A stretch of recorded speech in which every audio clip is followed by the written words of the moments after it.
ఓం గం గణపతయే నమః. ఓం నృసింహస్వామినే నమో నమః. హరి ఓం. ఓం అగ్నిర్మూర్ధాదివ కకుత్పతి పృథివ్యా అయం అపాగుం రేతాగుం సిజిన్వతి. ఓం అంగారకగ్రహదేవతాయై నమః. కుజగ్రహదేవతాయై నమః. ఓం వజ్రనఖాయ విద్మహే తీష్ట్రదగ్గుష్ట్రాయ ధీమహి తన్నో నారసింహ ప్రచోదయాత్. శ్రీ జ్వాలా నరసింహస్వామినే నమో నమః. వీక్షిస్తున్నటువంటి ప్రేక్షకులందరికీ కూడా కుజగ్రహ అనుగ్రహము కలిగి ఆయన ద్వారా కలిగేటటువంటి కోపావేశాలు, లేనిపోని విరోధాలు, ప్రమాదాలు, అవసరం లేనటువంటి అప్పులు, కోర్టు వ్యవహారాదులు, అట్లాగే వివాహ ప్రయత్నాలలో ఆటంకాలు, విఘ్నాలు, దాంపత్య విచ్ఛిన్న దోషాలు, సంతాన దోషాలు, ఇవన్నీ కూడా కుజుని యొక్క ప్రతికూల ప్రభావము చేత ఎవరి జాతకాలలో అయితే వారి పుట్టిన సమయానికి లగ్నాతు, చంద్రలగ్నాతు, అట్లాగే శుక్రుడి యొక్క లగ్నాతు ఈ కుజగ్రహము ఒక్కొక్క ప్రదేశంలో ఉండటం చేత కలిగేటటువంటి కుజదోష ప్రభావము, అలాగే కుజునికి రాహుతో కానీ కేతువుతో కానీ ఏ విధమైనటువంటి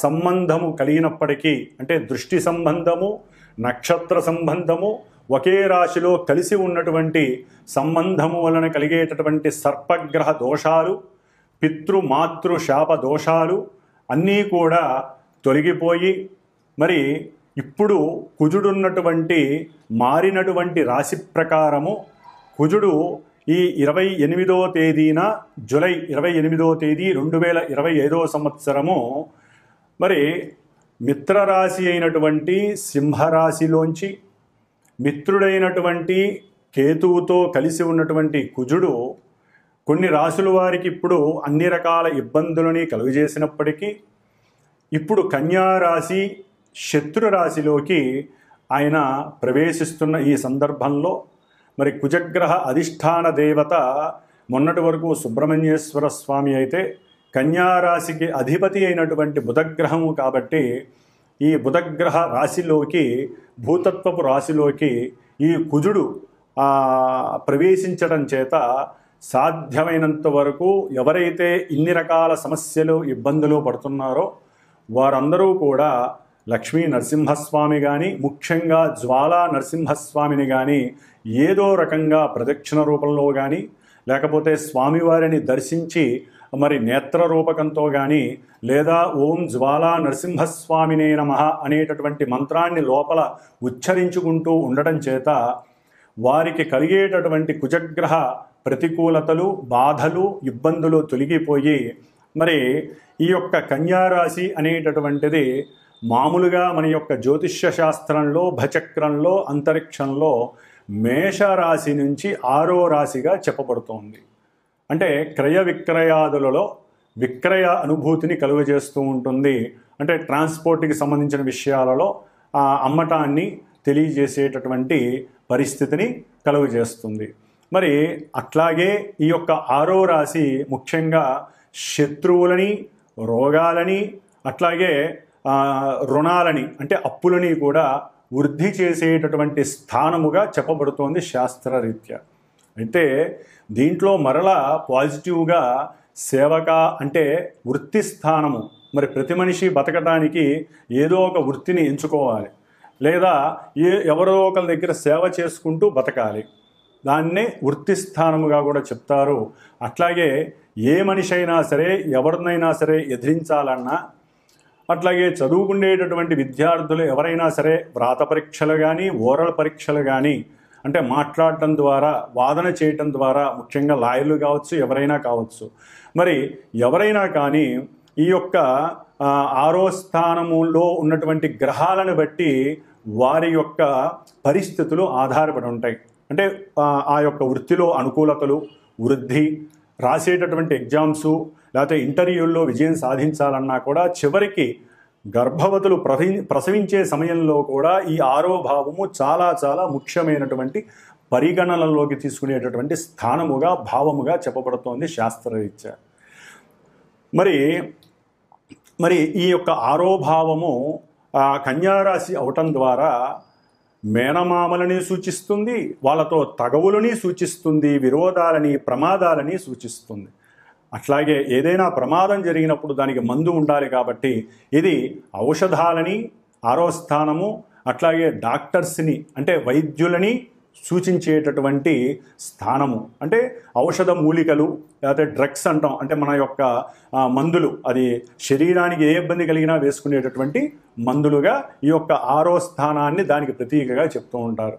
మరి ఇటు మంచి చెడు ఇన్ని భూతత్వపు రాశి అయినటువంటి కన్యారాశిలో ఇన్ని భావాలు సమకూర్చుకున్నటువంటి రాశిలోకి అఖండుడైనటువంటి కోపావేశము అధికంగా ఉన్నటువంటి దేనికైనా సిద్ధమే అనేటటువంటి సేనాధిపత్యం కలిగినటువంటి వాడు, గ్రహాలన్నిటిలో కూడా సేనాధిపతి ఈ యొక్క కుజుడు, అలాగే మంగళుడు అని కూడా అంటారు. ఈయన భౌముడు, భూమి యొక్క పుత్రుడు, విష్ణుదేవుడి యొక్క అంశ. అందుకనే జ్వాలా నరసింహస్వామి, జ్వాల అంటే అగ్ని. కుజుడు మేషరాశికి వృశ్చిక రాశికి అధిపతి, అంటే ఒకటవ 8వ స్థానానికి అధిపతి. వాళ్ళ లోపల కొంతమందికి ఏమున్నాయో కూడా బయట వాళ్ళకి తెలియనివ్వరు. అంత కోపావేశాలు ఉన్నప్పటికీ కూడా అణుచుకునే స్వభావం వీళ్ళకు ఉంటుంది. ధైర్యం ఎక్కువ ఉంటుంది, పరాక్రమం ఎక్కువ ఉంటుంది. అట్లాగే అందరికన్నా నేనే ముందంజ ఉంటాను అనేటటువంటి శక్తి సంపన్నుడు ఎవరయ్యా అంటే ఈ కుజుడు. అందుకనే కుజుడికి అధిష్టాన దేవత సుబ్రహ్మణ్యేశ్వర స్వామి, సేనాధిపతి నాయకుడు దేవతలందరికీ కూడా. అందుకనే కుజదోషాలు ఉన్న వాళ్ళందరూ కూడా సుబ్రహ్మణ్యేశ్వర స్వామిని ఆరాధిస్తాడు. అయితే ఇప్పుడు కుజుడు బుధరాశిలో ఉండటం ద్వారా జ్వాలా నరసింహస్వామిని ఆరాధించటం లేదా లక్ష్మీ నరసింహస్వామిని ఆరాధించటం, దేవాలయాలకు వెళ్ళటం ద్వారా చక్కటి యోగాన్ని, కుజుడు యొక్క శక్తి విపరీతంగా ఉన్నట్లయితే తగ్గేటటువంటి పరిస్థితుల్ని కనిపిస్తాయి. అట్లాగే మనకి ఈ కుజుడు జూలై 28వ తేదీ నుండి ప్రారంభమై మరలా సెప్టెంబరు 12వ తారీఖు వరకు కూడా 47 రోజులు ఈ రాశిలో 3 నక్షత్రాలలో తను మారుతూ ఎన్నో ప్రతికూలతలు, అనుకూలతలు కలుగు చేస్తూ ఉంటాడు కొంతమంది రాశుల వారికి. ముఖ్యంగా మరి కన్యారాశిలో ఏమేమి ఉంటాయి నక్షత్రాలు అంటే మనకి ఉత్తర ఫల్గుని 2, 3, 4 పాదాలు, అట్లాగే హస్తా నక్షత్రము 1, 2, 3, 4 పాదాలు, చిత్తా నక్షత్రము కుజుడి యొక్క సొంత నక్షత్రము 1, 2 పాదాలు, మొత్తం 9 పాదాల యొక్క సమూహము. కుజుడికి మిత్రులైనటువంటి వాడు వీళ్ళందరూ కూడా. రవి మిత్రుడే, చంద్రుడు మిత్రుడే, కుజుడు సొంత నక్షత్రము కూడా ఆయనది అక్కడే ఉంది కాబట్టి మరి 3 నక్షత్రాలలో ఆయన దాదాపుగా జూలై 28 నుంచి ఆగస్టు 12వ తేదీ వరకు కూడా సాధ్యమైనంత వరకు ఈ 16 రోజులు సూర్య భగవానుడి యొక్క నక్షత్రంలో ఉంటాడు, మిత్ర నక్షత్రంలో. మరి ఈ సూర్యుడు అటు క్రీడలు, ఈ కుజుడు క్రీడల్ని ఆస్వాదిస్తాడు. క్రీడారంగానికి అధిష్టాన గ్రహం ఎవరయ్యా అంటే కుజుడు అని చెప్పుకోవచ్చు. మేషరాశి నుంచి 5వ స్థానమైనటువంటి సింహరాశికి అధిపతి అయినటువంటి రవి మరి విజయాల్ని సాధిస్తాడు. అట్లాగే కుజుడు రోగకారకుడు, సమస్త రోగాలని వృద్ధి చేసేటటువంటి వాడు, ఇబ్బందుల్ని పెట్టేవాడు, శత్రువుల్ని ఇబ్బంది పెట్టేవాడు, అట్లాగే రుణాలని పెంచేటటువంటి వాడు. మరి ఇటువంటి వాడికి 5వ భావం అయినటువంటి రవితో సత్సంబంధం వలన ఈ 16 రోజుల్లో కూడా ఆగస్టు 12వ తేదీ వరకు కూడా ఈ రవి యొక్క ప్రభావము కొంతమంది రాశులకు ఉన్నటువంటి రాశుల్ని బట్టి ఆయన ఈ శత్రు రోగ రుణ వృద్ధిని తగ్గించేటటువంటి శక్తిని ప్రసాదిస్తాడు కుజ భగవానుడు రవి నక్షత్రంలో ఉండటం ద్వారా. ఆ తదుపరి దాదాపుగా కుజుడు 21 రోజులు హస్తా నక్షత్రము చంద్ర నక్షత్రంలో 4 పాదాల్లో సంచరిస్తూ ఉంటాడు ఈ కన్యారాశిలో. చంద్రుడు మేషం నుంచి 4వ స్థానం అంటే మాతృస్థానము, అట్లాగే వాహన స్థానము, ఉద్యోగ స్థానము, అన్ని రకాల కంఫర్ట్నెస్ని, మానసిక చర్యలని ప్రసాదించేవాడు ఈ చంద్రుడు. మరి కుజుడు చూస్తే అగ్నితత్వపు రాశి, అగ్నికారకుడు. మరి ఈయన చూస్తే జలకారకుడు, జలతత్వపు రాశి. మరి వీళ్ళిద్దరికంటే పడుతుంది, తప్పదు. అయితే ఏంటంటే కొన్ని ఈ కుజుడు వాతరోగాన్ని కలుగజేసేటటువంటి వాడు, చంద్రుడు జలతత్వ కారకుడు అంటే శ్లేష్మ రోగాలు. అంటే మనకి వాతావరణం కూడా మారింది కాబట్టి ఈ చంద్రుడి యొక్క నక్షత్రంలో ఉండేటటువంటి దాదాపుగా మనకి ఆగస్టు 13వ తేదీ నుండి సెప్టెంబర్ 2వ తేదీ వరకు కూడా ఈ కొంతమంది రాసుల వారికి ఈ కుజుడు వలన చంద్ర నక్షత్రంలో ఉండడం ద్వారా వాతరోగాలు, శ్లేష్మ రోగాలు, జలుబులు, మోషన్సు, అగ్నితత్వపు సమస్యలు అంటే మోషన్స్, వాటి ద్వారా జ్వరాలు, లేకపోతే రకరకాల డయేరియా, రకరకాల సమస్యలు, అనారోగ్య సమస్యలు కలగటానికి కొంతమంది రాసుల వారికి అవకాశాలు ఉన్నాయి.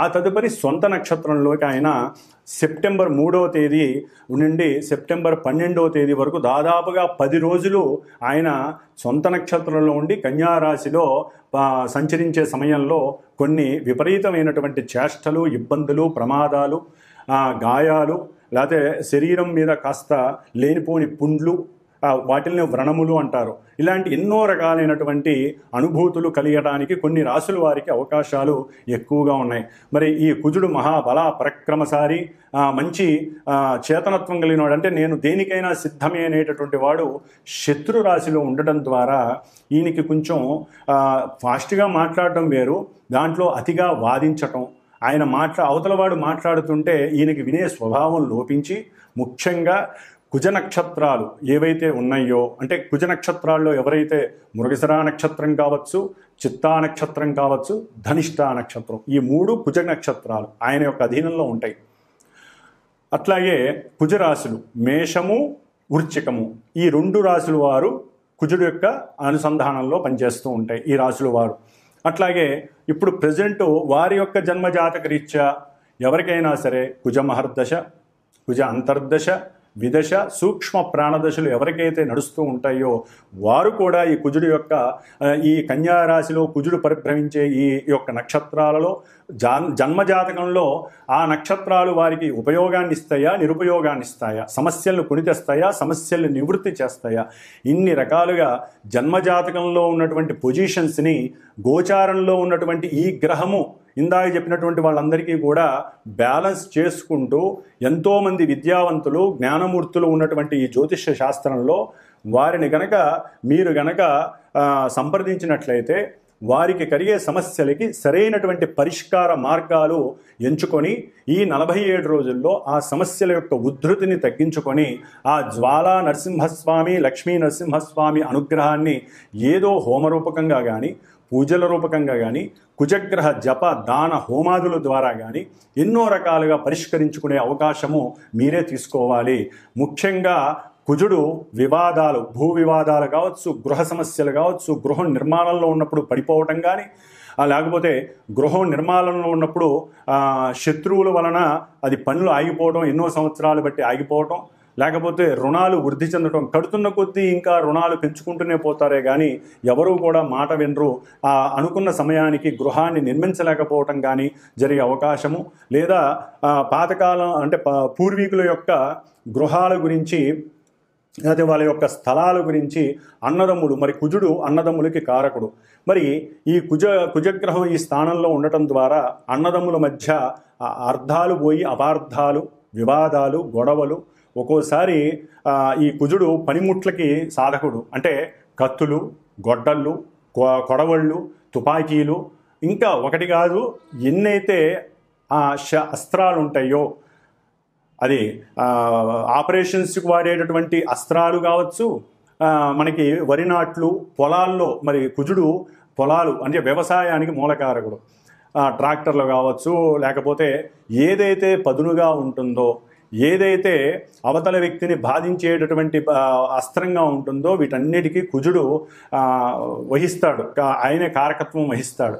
కాబట్టి కొంత అనుసంధానం చేసుకుంటూ ఏదైనా సమస్యలు ఉంటే కూర్చొని, బుధుడు యొక్క రాశిలో ఉన్నాడు కాబట్టి కొంచెం బుద్ధితో, జ్ఞానంతో, తెలివితేటలతో కూర్చొని అన్నదమ్ములు ఒకరికొకరు కూర్చొని మాట్లాడుకోవాలి తప్ప పోట్లాడుకోవద్దు, గొడవలు పడద్దు, వివాదాలకి అస్సలు తావివ్వద్దు. ఏదైనా ఈ భూ సమస్యలు లేకపోతే రియల్ ఎస్టేటర్స్ చాలామందికి ఇది కొంత గండమనే చెప్పుకోవాలి. రియల్ ఎస్టేట్స్ బిజినెస్ చేసేవాళ్ళు, రియల్ ఎస్టేట్లో ఎవరైతే విక్రయదారులు అవతల వాళ్ళని వశీకరణ చేసుకొని మరి అమ్మి పెట్టాలనుకునే వాళ్ళకి ఓ పట్టాన తెమలవు, అవి పోవు ఆ స్థలాలు అవి ఇవి. అట్లాగే ఎవరైతే ఇలా ఈ భూమికి సంబంధించిన రియల్ ఎస్టేటర్స్ కానీ గృహ నిర్మాణాదులు చేయడానికి ఇనుము, లేకపోతే ఈ కంకర, ఇసుక, ఇటుక బట్టీలు, ఇవన్నిటికీ కూడా కుజుడే కారకత్వం అండి. వీటన్నిటికీ మెకానికల్ ఇంజనీర్ చదివేటటువంటి వాళ్ళు, లేకపోతే సివిల్ ఇంజనీరింగ్స్ వ్యాపారస్తులు, ఇట్లా ఎవరైతే వ్యాపారస్తులు ముఖ్యంగా క్షురకర్మలు చేసేటటువంటి వాళ్ళు, పనిముట్లను అమ్మేటటువంటి వాళ్ళు, కింద కూర్చున్న వాళ్ళు కానీ పైన అంటే కింద కూర్చున్న రోడ్ల మీద ప్లాట్ఫామ్ మీద అమ్మేటటువంటి పనిముట్లు అమ్మేవాళ్ళు కావచ్చు, లేదా పెద్ద పెద్ద బిజినెస్ మెన్స్ కావచ్చు, అగ్గిపెట్టెలు తయారు చేసే దుకాణాల వాళ్ళు, బాణసంచా తయారు చేసేవాళ్ళు, లేకపోతే ఉక్కు కర్మాగారాల్లో పనిచేసే అంటే ఐరన్కి సంబంధించిన లేదా బొగ్గుకు సంబంధించిన కర్మాగారాల్లో పనిచేసేటటువంటి వారు కావచ్చు. ఇట్లా డాక్టర్లు ముఖ్యంగా ఎవరైతే ఈ ఒక శవాన్ని పంచనామా చేస్తారో అటువంటి వారికి కూడా కొంత ఇబ్బందికరమైన పరిస్థితులు, లేనిపోని కేసుల్లో ఇరుక్కోవటం, డాక్టర్ ఉద్యోగాల్లో ఉన్న వారికి డాక్టరు వాళ్ళకి అనుమానంతో వారి మీద ఎన్నో రకాల అభాండాలు పడటం, వీరి యొక్క కోపం వలన ఉద్యోగాల్లోంచి తొలగించబడటం, ఇట్లా ఒకటి కాదు. కుజుడు ఈ రాశిలో ఉండటం ద్వారా కొంతమంది రాశుల వారికి, ఈ నక్షత్రాలు రాశుల వారికి ఎన్నో సమస్యలు, ఇబ్బందులు కలగటానికి అవకాశాలు ఉన్నాయి. వారి జాతకంలో యోగాలు గనక ఉన్నట్లయితే కొంతవరకు వారు ఉపశమనం కలిగేటటువంటి అవకాశాలు కూడా ఉన్నవాళ్ళు ఉంటారు. కాబట్టి గ్రహస్థితి ప్రజెంట్ ఈ విధంగా ఉంది, ఈ నక్షత్రాల్లో ఉంది. ఆయన చూసే కొన్ని రాశులు ఉన్నాయి. కుజుడు కన్యారాశిలో ఉండి ధనస్సు రాశిని చూస్తున్నాడు. అట్లాగే కుజుడు కన్యారాశిలో ఉండి మీనరాశిని చూస్తున్నాడు. కుజుడు తన యొక్క సొంత క్షేత్రమైనటువంటి మేషరాశి అంటే అగ్నితత్వాలని చూస్తున్నాడు, జలరాశిని చూస్తున్నాడు, జలతత్వాన్ని. కాబట్టి కుజుడు యొక్క దృష్టిల వలన కూడా ఆ యొక్క రాశుల మీద ప్రభావం అధికంగా ఉంటుంది. కాబట్టి ఈ కుజగ్రహ దోషము 47 రోజులు పోగొట్టుకోవటానికి మీ జాతకం అసలు ఎలా ఉంది, ముఖ్యంగా వివాహానికి గండాలు, వివాహం అవ్వకపోవటం, వివాహమైన తొందరలోనే నెల 2 నెలల్లోనే దాంపత్య ఎడబాటు కలగటం, అట్లాగే భార్యాభర్తలు ఎప్పుడు కొట్టుకోవటం, తిట్టుకోవటం, లేకపోతే ఒక్కోసారి కొన్ని కెమికల్స్ మీదలు పోసుకోవటం అంటే యాసిడ్స్ లాంటి దాడులు చేయటం, ప్రేమ హత్య అంటే ప్రేమకి లొంగకపోవడం ద్వారా ఒకరికొకరు, ఇప్పుడు అబ్బాయిలే ఇబ్బంది పెట్టట్లేదండి, అమ్మాయిలు కూడా అబ్బాయిల్ని ఇబ్బంది పెట్టేటటువంటి పరిస్థితి ఆల్రెడీ ఒక 3 నెలల బట్టి ఎక్కువైపోయింది కుజకేతుల సంబంధం ఇప్పుడు దీంట్లో. కాబట్టి ఎవ్వరూ గ్రహాలకి మగవాళ్లే ఆయన చూస్తాడు, ఆడవాళ్ళని వదిలేస్తాడు కాదు, ఇద్దరినీ కూడా ఆయన ఏలేస్తాడు, అట్లాగే ఏరి పారేస్తాడు. కాబట్టి ఈ యొక్క స్త్రీ పురుషుల మధ్య ఉన్నటువంటి ఇబ్బందులు, అట్లాగే కొంతమంది రాశుల వారికి వారి యొక్క జాతక రీత్యా ఇప్పుడు ప్రెజెంట్ రీత్యా మానసిక వికారాలు పెరిగి ప్రేమ కాస్త అతి ప్రేమయ్యి దాన్ని వేరే ఆడవాళ్ళని ఇబ్బంది పెట్టడం, లేదా ఆడవాళ్ళు ఇష్టపడ్డా మగవాళ్ళు లొంగకపోతే వాళ్ళు వీళ్ళ మీద లేనిపోని అనుమానాలతో కేసులు పెట్టడం, కోర్టు కేసులు, ఒకటి కాదు ఎన్నో రకాల సమస్యలు వీరిని ఇబ్బంది పెట్టే అవకాశం ఈ కుజగ్రహం అనేది చేసే అవకాశం ఉంటుంది. అట్లాగే ఎన్నో మరి శనిగ్రహం కూడా ఈ కుజుడిని చూడటం, కుజుడు శనిని చూడడం ద్వారా కూడా ఎన్నో రకాలైనటువంటి ప్రమాదాలు దారి హాస్పిటలైజేషన్స్ జరగటం. బండ్ల మీద జాగ్రత్తగా వెళ్ళండి, అది ఏ బండి అయినా సరే, ముఖ్యంగా భూమి మీద భూతత్వ రాశిలో కుజుడున్నాడు కాబట్టి భూమి మీద సైకిల్ మీద వెళ్ళని, బండ్ల మీద వెళ్ళని, లేకపోతే కారులో వెళ్ళనియండి, అది ఆడి కారు కావచ్చు, లేకపోతే మారుతి షిఫ్ట్ కావచ్చు, ఏ కారు అయినా సరే వాళ్ళు భూమి మీద ప్రయాణం చేసేటప్పుడు కొంచెం జాగ్రత్త వహించాలి. చాలా జాగ్రత్తగా ఉన్నంతలో మైండ్ సెట్ పెట్టుకొని చేయండి. ఎవరు ఫోన్లలో మాట్లాడకండి, బుధరాశి కమ్యూనికేట్ చేయకండి, ఒక చోట ఆపి మాట్లాడండి. దాని ద్వారా కూడా ప్రమాదాలు అరికట్టవచ్చు. Rash driving ఆపేసేయండి. లేకపోతే కోర్టులకు వెళ్తారు, హాస్పిటల్స్కి వెళ్తారు, లేకపోతే మన మనసు కనుక ఇంకొంచెం ఎక్కువగా ఉపయోగించినట్లయితే, అత్యాశ వైపుకి వెళ్ళినట్లయితే కనుక తెగింపు చర్యలు ఎక్కువైతే కోర్టులు కాదు కదా చెరసాలకు వెళ్ళే అవకాశం కూడా ఉంటుంది. కాబట్టి ఆదమరిచి ఉండకుండా కొంచెం జాగ్రత్త వహించండి. కుజగ్రహ ప్రభావము ముఖ్యంగా కొంతమంది పీఠాధిపతులు, దేవస్థానాలు, గురువులు వీరి మీద కూడా పడే అవకాశం ఉంది. కాబట్టి వారు కూడా కోర్టులకి సంజాయిషి చెప్పుకునే పరిస్థితులు ఎదురే అవకాశం ఉంటుంది. ముఖ్యంగా వైద్యులు, వైద్యశాలలు వారు చేసే ఆపరేషన్స్, వారు కత్తులు, వారు ఉపయోగించే అస్త్రశస్త్రాలు, వీటి మీద ఎన్నో రకాల అనుమానాలు, వాటిల్లో కేసులు, ఇవన్నీ జరిగే అవకాశాలు ఎక్కువగా ఉంటాయి.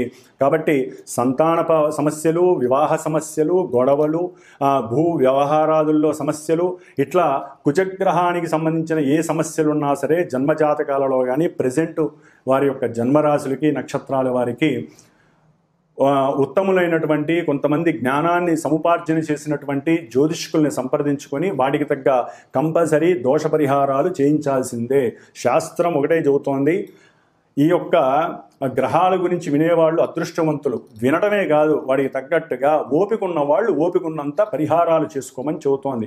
జపము, దానము, హోమము, అభిషేకము, లేకపోతే దాన ధర్మాదులు ఏదో రకంగా ఈ విధంగా చేసుకోవాలి. లేదా మానసికంగా వాళ్ళకి వాళ్ళు చేసుకోవటం, శక్తిని బట్టి అనుసరించాలి. ఈ విధంగా చేయడం ద్వారా ఇప్పుడు ప్రజెంటు ఈ 47 రోజులు కుజగ్రహ దోషాన్ని నివృత్తి చేసుకొని ఎవరి జాతకంలో సమస్యలుంటే వారు చక్కగా సంప్రదించుకొని మాలాంటి జ్యోతిష్కుల ద్వారా సరైనటువంటి నిలకడగలిగినటువంటి పూజాధికాలను అట్లాగే సరైనటువంటి దోష పరిహారాలను ఆచరించుకొని చక్కగా వివాహ సిద్ధిని, సంతాన ప్రాప్తిని, ఎన్నో సమస్యల నివృత్తిని, శత్రు రోగ రుణ బాధల్ని నివృత్తి చేసుకుంటూ ఆ లక్ష్మీ నరసింహస్వామి, జ్వాలా నరసింహస్వామి అనుగ్రహాన్ని పొందాలనే ఆకాంక్షతో మనో అభీష్టంతో కుజగ్రహ అనుగ్రహ ప్రసాద సిద్ధిరస్తు. కర్కాటక రాశి. కర్కాటక రాశి వారికి జూలై 28వ తేదీ నుండి సెప్టెంబర్ 13వ తేదీ వరకు కూడా దాదాపుగా 47 రోజులు అంగారక గ్రహము పరాక్రమానికి, విక్రమానికి, శౌర్యానికి, ధైర్యానికి, ఉత్సాహానికి, ఏ పనైనా నేను చేయగలనేటటువంటి శక్తి సామర్థ్యాలని ప్రసాదించేటటువంటి ఈ కుజగ్రహము 3వ రాశిలో ఉండటం చాలా చాలా విశేషప్రదం. అంటే వీరికి ధైర్యము పెళ్ళుబిగుతుంది. అంటే ఎక్కడ లేని ధైర్య సాహసాలు వీళ్ళలో లభిస్తాయి.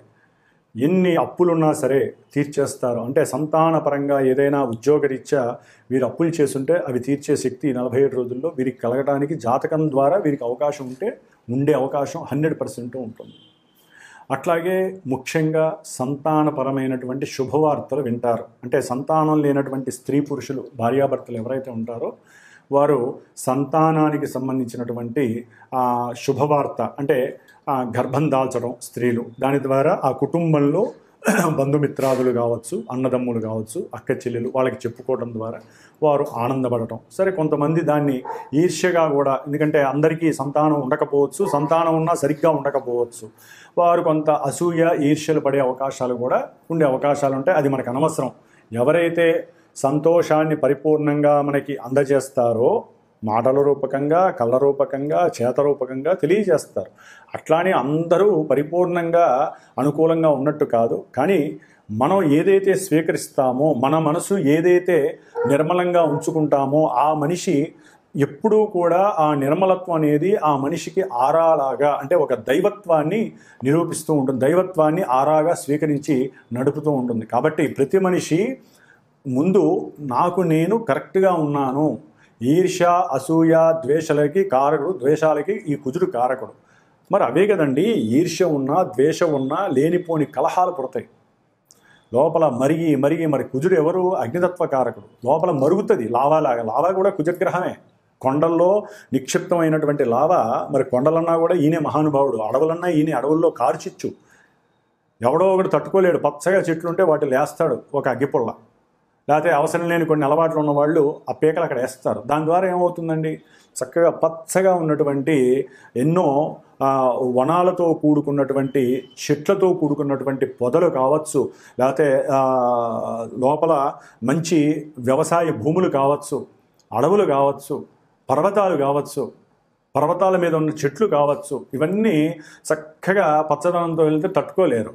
మరి ఇవన్నీ మనలో లేనప్పుడు మాత్రమే అవతలవాడు మనకి దాసోహం అవుతాడు. వాళ్ళ చెడున్నా మనలో మంచి ఉంటే దాన్ని కట్ చేయొచ్చు. మనం చెడు అనుకుంటే కదా సమస్యలు వచ్చేవి. అవతలవాడు మనతో పోట్లాడుతున్నాడు అనుకోండి, ప్రశాంతంగా ఉండండి. అవతలవాడు పోట్లాడి పక్కకి వెళ్ళిపోతాడు. మనం ఎప్పుడూ రాజసంగా ఉండాలి, గజత్వంతో ఉండాలి. గజం అంటే ఏనుగు. ఏనుగు జస్ట్ అలా చూస్తుందంటే, దానికి చిన్న కళ్ళైనా కూడా అలా చూస్తుంది. అరిచేవాళ్ళు అరుగుతారు, మనం మనశ్శాంతిగా మౌనంగా ఉంటే అవతల వాళ్ళు తగ్గి వెళ్ళిపోతారు. అంతే, శత్రుత్వం పెరగదు. వాడరిచాడని మనవరిస్తే ఏమవుతుంది? శత్రుత్వం పెరుగుతుంది. కాబట్టి ఈ శత్రు నివారణ జరుగుతుంది వీళ్ళందరికీ కూడా, కర్కాటక రాశి వారికి. ముఖ్యంగా ఎవరైతే దూరం అయి ఉన్నారో కుటుంబంలో, ఎవరైతే పిల్లలు వాళ్ళందరికీ కూడా కర్కాటక రాశి వాళ్ళకి దగ్గరయ్యే అవకాశం ఉంటుంది. మీరు కూడా ఆ ప్రేమని, అనురాగాన్ని, ఆదరణని వాళ్ళ యందు చూపించాలి. అట్లాగే వృత్తి ఉద్యోగాదుల్లో మీకు మంచి గుర్తింపు లభిస్తుంది. పిలిచి వాళ్లే ఆహ్వానించి ఉద్యోగాలు ఇస్తారు. కర్కాటక రాశి వారికి ఇప్పటివరకు ఏదైనా ఉద్యోగాల్లో కొంత భేదం ఉన్నట్లయితే కనుక అది పోయి చక్కగా మీకు ఉద్యోగ ప్రాప్తి కలుగుతుంది. చక్కగా బంధువులలో మీకంటూ ఒక కీర్తి లభిస్తుంది. అన్నదమ్ములు మిమ్మల్ని గౌరవిస్తారు. అట్లాగే మీ కర్మ పరిపక్వత కలుగుతుంది. సంతానం మిమ్మల్ని అప్రిషియేట్ చేస్తారు. అట్లాగే సంతానపరంగా కొన్ని భోగభాగ్యాలు కలుగుతాయి. ఏదైనా మీరు షేర్స్లో కానీ, సెన్సెక్స్లో కానీ, పోటీ పంద్యాలు, లేకపోతే ఏదైనా లాటరీ టికెట్లో కానీ ఎవరికి తెలియకుండా కుటుంబానికి కూడా గోప్యంగా మీరు గనక పెట్టుబడి పెట్టుంటే అవి కూడా లాభం కలిగి చక్కటి ఆర్థికాభివృద్ధి కలగడానికి కూడా కర్కాటక రాశి వారికి అవకాశం ఉంది. జన్మతః జాతకంలో గ్రహస్థితి అనుకూలిస్తేనే. కాబట్టి గోచారం అనేది జస్ట్ మనకి ఒక ఐడియాలజీ పరుపు కాదండి. జస్ట్ ఓకే మనకి ఈ విధంగా ఉంది అని తెలియజేస్తుంది. దీన్నే పట్టుకొని మనం ఇంకేముంది మనం మహారాజులు అని మాత్రం అనుకోవద్దు. జాతకంలో మనం పుట్టిన సమయాన్ని బట్టి ఉండే గ్రహస్థితి కర్మాలన్నింటినీ కూడా అనుభవిస్తుంది. అక్కడ బాగుంటే ఇక్కడ ఆ గ్రహాలు మనకి ఈ విధంగా వచ్చినప్పుడు అనుకూలిస్తాయి. కొంతమంది అంటారు మాకు జరగట్లేదు, మాకు జరుగుతున్నాయని. అది కర్మస్థితి. అనవసరంగా ఈ మాత్రం అంతరిక్షంలోకి మనం డబ్బులు ఖర్చు లేకుండా మేము వెళ్ళి మునులు రాసినటువంటి ఈ యొక్క గ్రహస్థితులన్నింటినీ మీకు చేరవేస్తున్నప్పుడు తప్పనేది ఎవరిది అవదండి. అంతరిక్షానికి మిమ్మల్ని పంపిస్తున్నాం, ఆ గ్రహాల గురించి మీకు తెలియజేస్తున్నాం, మీరు వింటున్నారు వినేవాళ్ళు. యోగం అండి. గ్రహాల గురించి వినటం ఒక యోగం. ఆ యోగాన్ని అనవసరమైన అనుమానాలు, శంకించటం, గురువుల్ని ఇష్టం వచ్చినట్లు మాట్లాడటం, పోట్లాడటం, వాళ్ళకి మెసేజ్లు రాయటం ద్వారా అది ఎక్కడో లక్షల్లో ఒకళ్ళు ఉంటారు. అది వాళ్ళ కర్మ ప్రారంభం. దానికి ఎవరేం చేస్తారు? కాబట్టి వినటమే యోగం. పరిష్కారాలు ఆచరించడం మీ ధర్మం. ఆ పరిష్కారాలు ఆచరించే దాంట్లో మీ యొక్క మనసుని, శరీరాన్ని, మీరు సంపాదించిన సొమ్ముని ఖర్చు పెట్టే దాంట్లో ఎక్కడా కూడా లోపం లేకుండా, దోషం లేకుండా ఉంటే అప్పుడు మాత్రమే దానికి అనుకూలత, పరిపక్వత కలుగుతుంది. కాబట్టి కర్కాటక రాశి వారికి మరి 3వ రాశిలో ఉన్నటువంటి ఈ యొక్క కుజగ్రహ ప్రభావం మంచి ధనలాభాదుల్ని, వస్త్ర గృహ లాభాదుల్ని, ఏదైనా ఒక ఇంటిని, వాహనాన్ని అమ్మి మళ్ళీ కొత్తదాన్ని కొనటం వల్ల మంచి ఉపయోగాన్ని, మనస్సులో ఆనందాలని, కోరుకున్నవి పొందటాన్ని, సుఖ సౌఖ్య ప్రాప్తుల్ని, సంతాన ప్రాప్తి, ఉద్యోగ ప్రాప్తిని, ముఖ్యంగా డాక్టర్స్లో ఎవరైనా ఉన్నట్లయితే వారికి మంచి ప్రమోషన్స్ రావటం, ఇలాంటివన్నీ కూడా కర్కాటక రాశి వారికి అనుకూలమైనటువంటి పరిస్థితులు ఒక్క కుజగ్రహం ద్వారా లభించే అవకాశం ఉంది. శని యొక్క దృష్టి పడుతుంది కాబట్టి మరి చేసే ప్రయాణాల్లో కావచ్చు, లేకపోతే మాట్లాడే పద్ధతుల్లో కావచ్చు, ఏదో కొన్ని ఇబ్బందులు కూడా కలిగే అవకాశం. మరి ఈయనకి దృష్టిలు కూడా ఉంటాయి. అలా చెప్పుకుంటూ పోతే దాదాపుగా 1.5 గంట పడుతుంది మనకు ఒక్కొక్క రాశి చెప్పాలంటే. కాబట్టి ఇంతవరకు కర్కాటక రాశి వారికి అన్నీ సౌఖ్యకరంగా ఉన్నాయని చెప్పుకోవాలి. ఓం అంగారక గ్రహ దేవతాయే నమో నమః. వీక్షించేటటువంటి ప్రేక్షకులందరికీ ఒక చిన్న గమనిక. జ్యోతిష్యాన్ని నమ్మాలి, గ్రహస్థితుల్ని తెలుసుకోవాలి, వాటికి సంబంధించిన పరిహారాలు మీరు ఆచరించేవి ఉంటాయి. మరి కొంతమంది జన్మజాతకంలో చాలా ఇబ్బందులు కలుగజేసేటటువంటి, అది ఆరోగ్యము కావచ్చు, ధనము కావచ్చు, సంభాషణ కావచ్చు, సహాయ సహకారాలు కావచ్చు, ఇట్లా ఏవైతే మల్టిపుల్ భావాలు ఉంటాయో అన్నిటి పరంగా ఒక్కొక్కరికి కర్మను బట్టి వారు అనుభవిస్తూ ఉంటారు. అవన్నీ కూడా ఒక్క జపాదులు, హోమములు, దానములు, ధర్మాదులు, ఇవన్నీ కూడా మనం సంపాదించే ప్రతి పైసాలోంచి ఎంతో కొంత దానరూపకంగా, అది వృధా కావద్దండి. మనకి మనం కొన్ని చేసుకునేటటువంటి, అంటే మనకి ఉన్నటువంటి అగ్నితత్వము, భూతత్వము, వాయుతత్వము, జలతత్వపు రాశులను ఉంటాయి. వాటి పరంగా కొంతమంది హోమాదులు, కొంతమంది జపాదులు, కొంతమంది తర్పణాదులు, కొంతమంది రుద్రాభిషేకాదులు, ఇట్లా ఎవరి యొక్క తత్వరాశులను బట్టి ఏ గ్రహం అయితే బలహీనంగా ఉందో ఆ గ్రహాలకి జాతకం తెలుసుకొని, గోచారంలో ఆ గ్రహాల యొక్క స్థితిగతులను బట్టి మనకు అనుకున్న పనులను బట్టి అవి జరుగుతున్నాయో లేదో బేరీజు వేసుకొని, ఇవి వినటమే కాకుండా మీరు చేసుకునే పరిహారాలే కాకుండా మాలాంటి జ్యోతిష్కులు చెప్పినటువంటి దాని మీద, మాలాంటి వేదమూర్తులు, వేద పాండిత్య గోష్ఠి ఉన్నటువంటి వారి ద్వారా, మరి నాకున్నటువంటి శ్రీమాత జ్యోతిషాలయ పీఠంలో జ్యోతిష్యాన్ని మీకు చెప్పటమే కాకుండా వాటికి తగ్గ పరిష్కారాలు, పరిహారాలు ఆచరించి అందరికీ అందుబాటులో అనుకూలంగా ఉండే విధంగా నాకున్నటువంటి పండితుల యొక్క సహకారంతో ఈ యొక్క జప హోమాదులని అభిషేకాదులని కూడా ఆచరింపజేస్తూ మరి దాదాపుగా ఒక 25 సంవత్సరాల బట్టి కూడా ఈ యొక్క వృత్తిలో ఎంతోమందికి చాలా చాలా విశేషమైనటువంటి అనుకూలతలు ఫలితాలు కలిగేటట్లుగా మరి ఆ లలితాదేవి అనుగ్రహంతో నా యొక్క ఆశీర్వచనంతో శుభాలు జరుగుతున్నాయి. కాబట్టి ఎవరైనా సరే జన్మజాతకరీత్యా గోచారరీత్యా వారికి ఉన్నటువంటి భావాదులు వారికి ఉన్నటువంటి ఇబ్బందులను తొలగించడానికి నేను చేయగలిగినటువంటి ఆ మాట సహాయాన్ని చేత సహాయం అంటే ఆ మాట సహాయం అంటే మంత్ర సహాయము ఏదైనా కార్యక్రమానికి తగినటువంటి ప్రణాళిక రచించి మీకు ఏ విధంగా ఫలితాన్ని అందజేయడానికి నా వంతు సాయశక్తులా నేను మీకు ఆ యొక్క అభయాన్ని ఇవ్వగలిగే శక్తి సామర్థ్యాలు ఆ అమ్మవారు నాకు ఇచ్చిందని భావిస్తూ ఏ సమస్య ఉన్నా సరే జన్మజాతకరీత్యా పరిహారాలు ఆచరించుకోవడానికి ప్రయత్నం చేయండి. జ్యోతిష్యాన్ని ముందు నమ్మాలి, గ్రహస్థితిని అనుసరించాలి. మేము ఎంత చేసినా మీరు కూడా దానికి తగ్గ రెమెడీని నిత్యము ఆనందంతో అనుభవిస్తేనే సమస్యలు కొంతమందికి తొందరగా వెళ్ళిపోతాయి, కొంతమందికి లేటుగా వెళ్ళిపోతాయి. కాబట్టి అందరూ కూడా దైవానుగ్రహంతో నిత్యము సుభిక్షంగా చక్కగా అనుకూలమైనటువంటి పరిస్థితుల్ని అనుభవించాలని ఆకాంక్షిస్తూ ఆశీర్వదిస్తూ మరి అందరికీ శుభం జరగాలని కోరుకుంటూ ఓం శ్రీమాత్రే నమో నమః, లలితాంబికాయే నమో నమః.